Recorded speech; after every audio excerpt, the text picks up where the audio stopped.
వచ్చినప్పుడు ఈ రిజర్వాయర్లు పంపించి అన్ని చేసే అవకాశం వస్తుంది. ఈ ప్రాజెక్టు చూస్తే ఉత్తరాంధ్ర కానీ ఈ యొక్క ఈస్ట్ వెస్ట్ గోదావరి, కృష్ణా, గుంటూరు, ఒక మాటలో చెప్పాలంటే ఇవన్నీ కానీ సక్రమంగా వాడుకుంటే రాయలసీమకు కూడా కరువు ప్రాంతమైన రాయలసీమకి ఇక్కడ గోదావరి నీళ్లు వాడుకొని కృష్ణా వాటర్ వాళ్ళకి ఇచ్చే అవకాశం ఉంటుంది. అవసరమైతే భవిష్యత్తులో అన్ని సహకరిస్తే గోదావరి వాటర్ కూడా రాయలసీమ కూడా తీసుకునే అవకాశం వస్తుంది. ఇది 15 lakh cusecs of water discharge,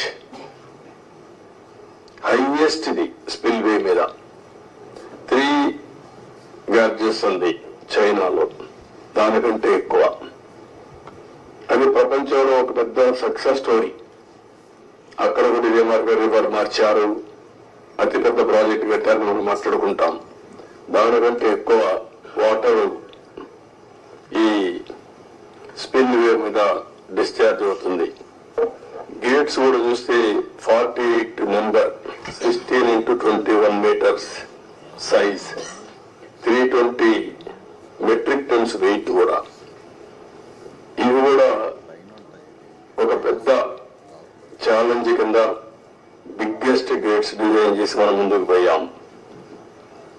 ఇంకొక పక్కన మీరు చూస్తే మేజర్ రివర్ ని డైవర్ట్ చేయడం, రివర్ ని డైవర్ట్ చేసి స్పిల్ వేని తీసుకొచ్చి స్పిల్ ఛానల్లో మనం వదిలిపెడుతున్నాం. ఇంకొక పక్కన 99% వాటర్ ని డిశ్చార్జ్ చేసే అవకాశం ఉంటుంది.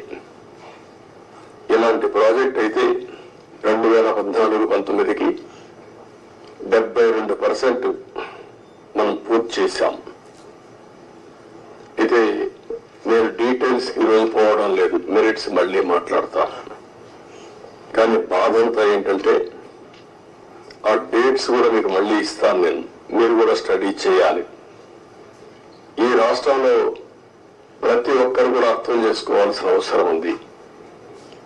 ఒక వ్యక్తి రాజకీయాలకి ఉండదగ్గ వ్యక్తి కాని వ్యక్తి రాజకీయాల్లోకి వచ్చి రాష్ట్రానికి ఒక శాపంగా మారి, ఎందుకు నేను ఈ మాట వాడుతున్నానంటే ఇది ఒక ఉదాహరణ. పోలవరం కేస్ స్టడీ, ఇలాంటి చాలా జరిగాయి. అతిపెద్ద తప్పు కాదు, తప్పు కంటే కూడా ఒక శాపంగా మార్చేశారు రాష్ట్రానికి. మామూలు కాదు ఇది, క్షమించరాని నేరం కూడా. ఒక చిన్న తప్పు చేసేది అనుకుంటాం,